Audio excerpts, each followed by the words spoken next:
Tak jelikož je už krásný den, všechno pučí, borůvky už taky jdou do květu. A tak si uděláme takovou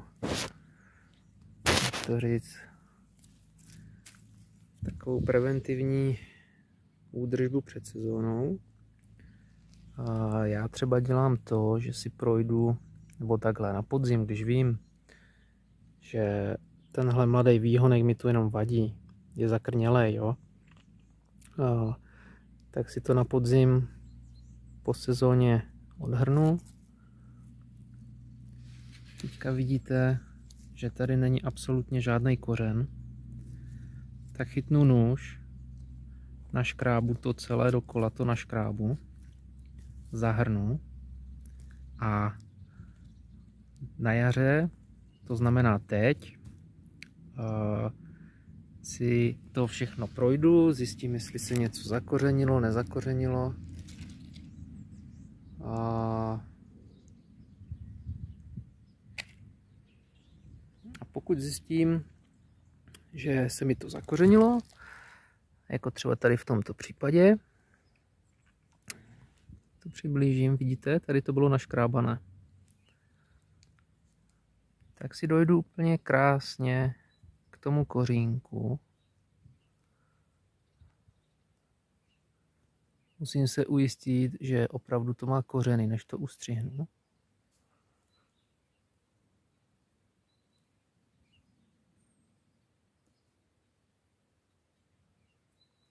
A i s tím kořenem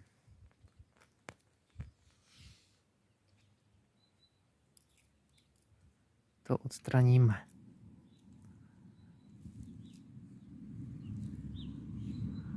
Vidíte ten kořen?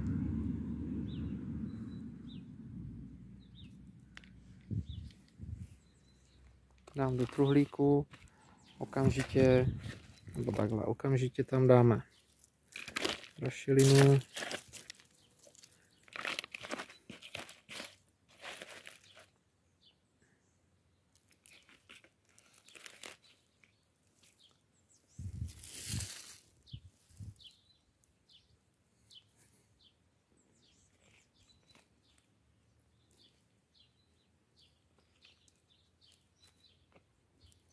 A i když tady ta je zakrnělá, ona moc neporoste, ale ona dá podnět a bude se rozmnožovat a bude házet nové šlahouny.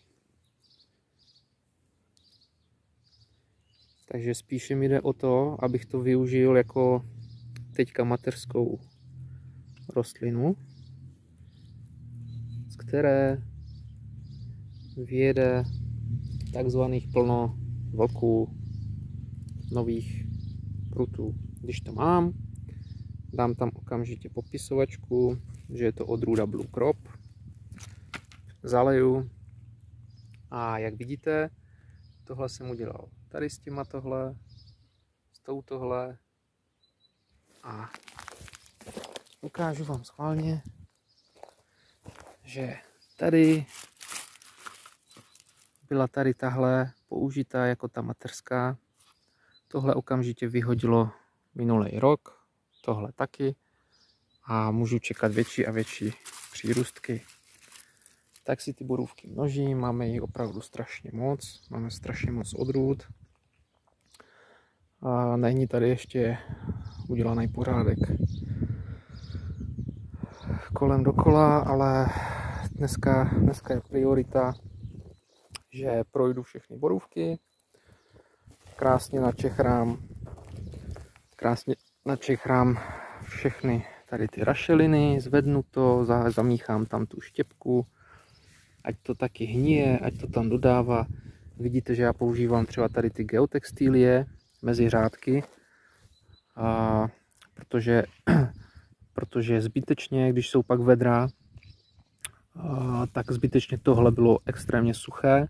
Ty kořeny jsou na povrchu do 4 cm. Když hrábnu, tak tady už jsou pletiva. Už je to prostě, není to hluboko kořenící rostlina. Na to pozor. Takže to jenom takhle načechrám. A když už zrovna tohle dělám, tak před tou sezónou je super tam rozprašovat rohovinu anebo nějaké granulované hnojivo.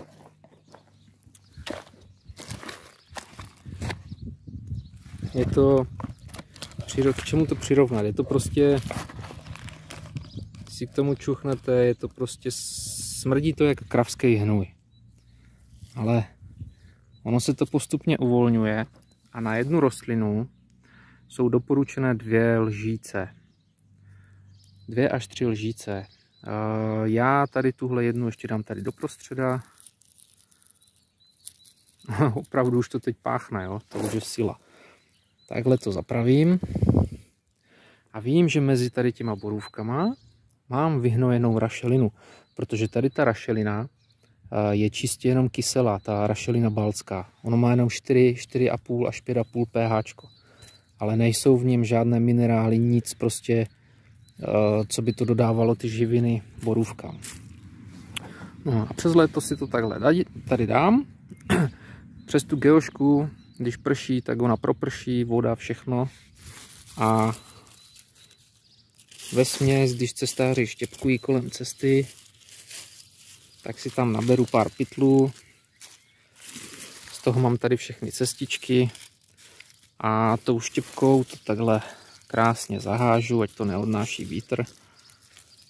A mám to tak celou sezónu a nechávám si jenom tady takovej mezouch mezi borůvkama. Když už jsme tady, tak zase načechrám, přihnojím a nic víc už celý rok nedělám, než jenom dávám tekuté hnojivo. Tady tohle se postupně uvolňuje.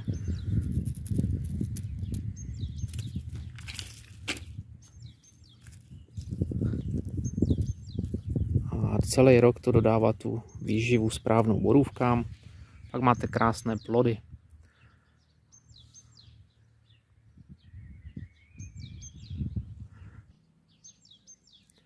Co člověk o borůvkách neví, tak je to, že si řekne, tyjo, tady budu mít 1, 2, 3, 4, 5, 6, 7 borůvku. Ono to takhle nefunguje, protože tady z toho jednoho pupenu máte 5 borůvek, takže je to 5, 10, 15, 20, 25, 30. A kdo s tím začíná, tak určitě v tom taky plave, jak jsme v tom plavali my, když jsme se báli ty borůvky střihat. Výsledkem je, já vám to ukážu, že jsme měli borůvku s 3 výhonama. Ta se v životě, tady tahle jediná se v životě nezastřihla a dívejte se, co tam je, jsou tu jenom 3. Od toho začátku, co jsme si ji koupili a dovezli a nasadili, a nevyhodila žádný výhon. Vyhodila akorát tady nový šlahoun a já vám to zaberu z dálky. Vidíte, že prostě ta borůvka nemá snahu tady vyhodit nové šlahouny. Protože dostala se do takového stádia, kdy je soběstačná a nepotřebuje prostě vysazovat nové. Takže já jsem rozhodl, že stejně až to tady tahle odplodí letos, tak ji prostě tady šmiknu a nechám si tuhle mladou, která mi bude plodit.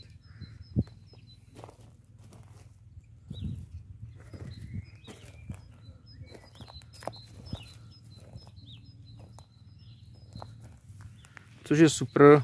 Třeba tady to, jak jsem říkal, dívejte se, jak je to krásně úplně mokré. Potom přes léto, když vlastně zalívám, tak správná rašelina, když ji zmáčknete, tak má z ní mírně vytékat tady tahle voda. Takhle je absolutně nastartovaná rašelina pro tu borůvku. Takhle byste to měli udržovat po celý rok.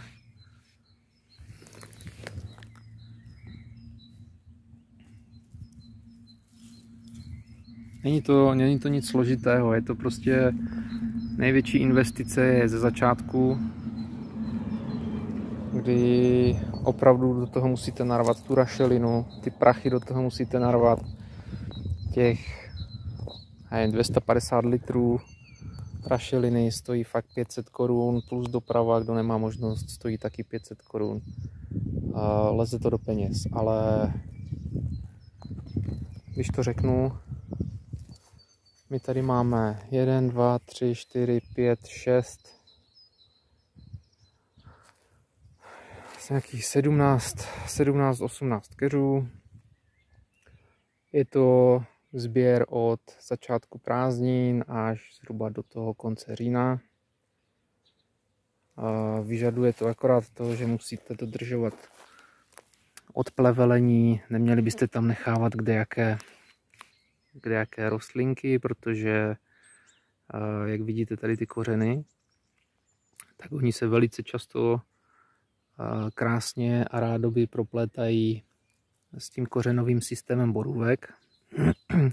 A jak už naroste větší třeba pampeliška, plevel z pampelišky, tak už prostě trháte velký obrovský trs kořenů a poškozujete si zbytečně ty pletiva té borůvky. Takže to je dobrý si na to dávat pozor, dodržovat to, opravdu se tomu věnovat. Jo, vidíte, to prostě, ta rašelina je přizpůsobená tomu, že co tam naletí, dívejte se, to se tam prostě udrží. A dívejte se, to je přesně o tom, o čem mluvím. Jo? Vidíte, jak se to propletlo, to je malý jitrocelek, když to srovnám s mojím palcem, a dívejte se, kolik je na tom rašeliny. I když to otřepete, tak potom, jak už je to velké, tak zbytečně si vytřepete třeba 3 litry rašeliny. Takže toto je taková standardní údržba před tou sezónou. Říkám, nejlépe je nechávat těch 6-9 prutů. Nám, jak vidíte, jsou odrůdy, které absolutně jedou a nezajímá je nic. Tohle je třeba Spartan. Vidíte, polovina července. Tady je odrůda Blue Jay. Ale vidíte prostě zkrátka, že tohle jsou tady ty staré, jsou prostě ty první pruty, které jsme nestříhali. A když se vám stane, nevím jak to říct, když se vám stane, že budete mít těch prutů pár, přijde zima, já jsem viděl tady na mrzle, přijde zima a třeba tady to ukážu. Máte takovou krásnou borůvku. Po zimě tady ta špice umrzne. Poznáte to tak, že to vypadá takhle. Já to schválně nějak přiblížím. Tohle. Jo, to je prostě zmrzlé po zimě. Tak to jenom uštípněte. A když to uděláte tady u toho velkého, nemusíte to prostě střihat u spodku, to si zničíte zbytečně úrodu. Dívejte se, kolik tady je pupenů. Některé ty pupeny prorostou a stane se to, že se vesměs takhle rozdvojí. Jo, a potom máte další rok, máte na tom 2x víc úrody. Tady je taky rozdvojená. Má prostě takové chocholky. Já jsem osobně zvědavý, protože jsem narazil na odrůdu Heidi. Sadili jsme ji už ke konci sezóny minulý podzim. A tu si budu velice dobře se o ní starat, protože má to být nějaká vzácná obří borůvka. A samotného mě zajímá, jaké ty plody budou, protože třeba tady ten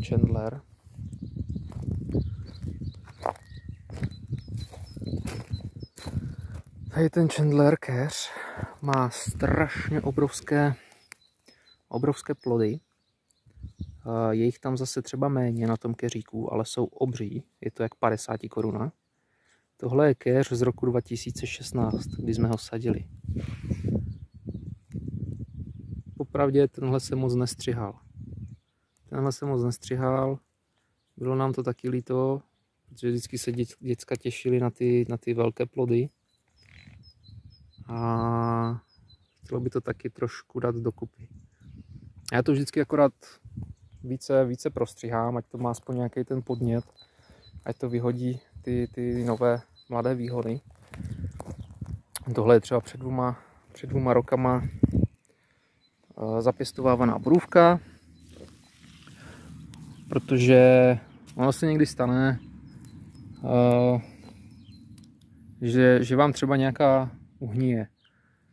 Proto je dobrý si takhle v těch kyblíkách rozmnožovat, jak jste viděli, protože kdykoliv by mi uhnila a opravdu pak bych to odhrnul a viděl, že i ten kořen je totálně fakt zhnilej, tak prostě jenom chytnu z kyblíku a nasadím si tady novou, už třeba 3letou, vzrostlou. To jsou prostě takové fenty. Jinak je to prostě nenáročné. Já třeba tady tuhle vidíte, ta je prostě zralá, staré dřevo, to je prostě zralá ji ušmyknout. A nebo já ji takhle odhrabu celou a i tady s tou mladou najdu ten kořenový systém a dám ji prostě pryč. Protože tohle se mi tady nevyplatí mít, jo, tohle taky. A radši dám ten podnět tomu, aby vezlo mladé dřevo čerstvé. Co je třeba zajímavý, tak v tom kyblíku, to je třeba 20-litrový kybl, nemusíte se o to vůbec starat, nemusíte to zazimovávat, je to prostě tady celou zimu v tom kyblíku. Jediné, co musíte dělat, tak je to prostě před zimou pořádně zalít a aspoň za tu zimu to dvakrát zkontrolovat, aby to bylo vlhké, protože borůvka vám zmrzne tehdy, pokud není pořádně zalitá.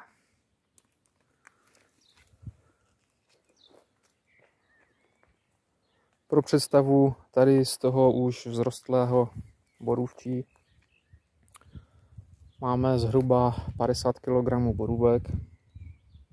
A je to určitě i víc, protože vždycky tady chodíme se sousedama a uzobávají každý, takže rozdává se to. Takže tohle, když si spočtete, jsou to sice vynaložené náklady, ale ty se vám sakra rychle vrátí. A tady ty keře, jak jednou nasadíte,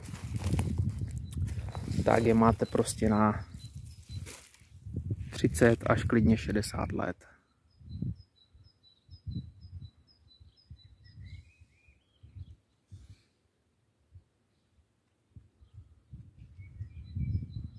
Když se podíváte, kolik je tady pupenů, to je prostě masakr.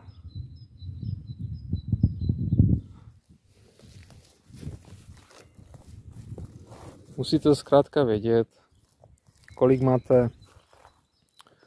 kolik máte možností s tou borůvkou dělat, protože ona, i když je takhle vitální a svěží a vidím, jaké má krásné rovné pruty, tak se nebojím tady toho nechat fakt více, těch šlahounů, ale třeba U nějaké, třeba tady u tohle, byla zrovna odrůda.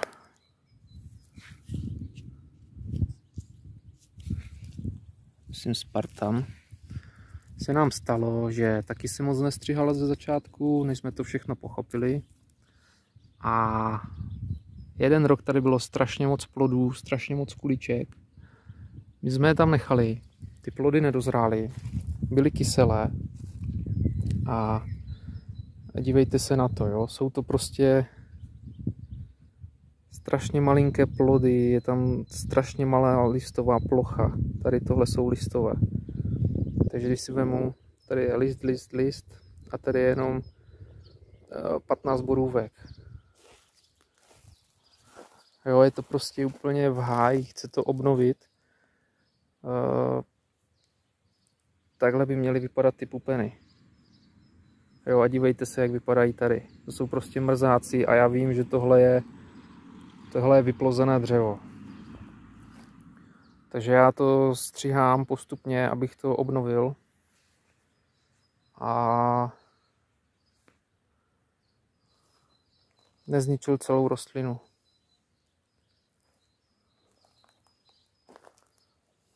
Tady jich už je strašně moc, ale říkám, vím, že ty rostliny to zvládnou.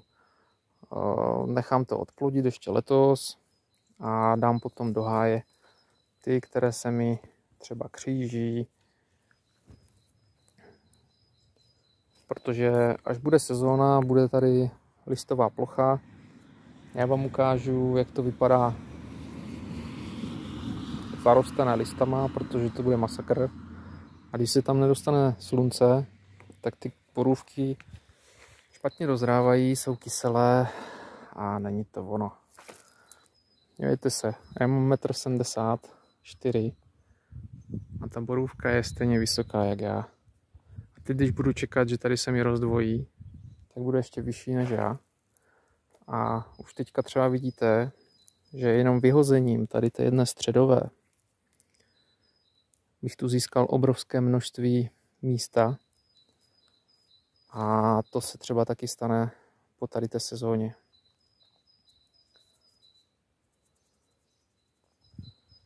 Kdybyste cokoliv potřebovali vědět, můžete napsat do komentářů. A já to jdu ještě tady dodělat, dohnojit. Načechrám tady rašelinu, aby to krásně vsakovalo vodu. Bylo to vzdušné. A natočíme si nové videjko, jakmile listy začnou plodit.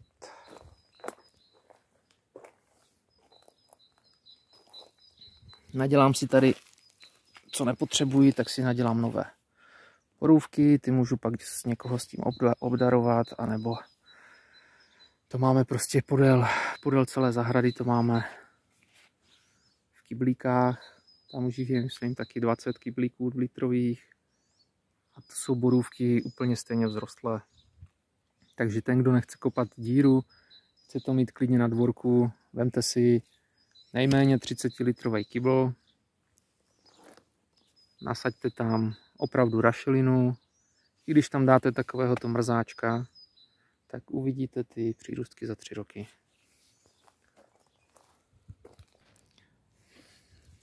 Takže opravdu se do toho nebojte, běžte do toho, je to pěkný se o to starat.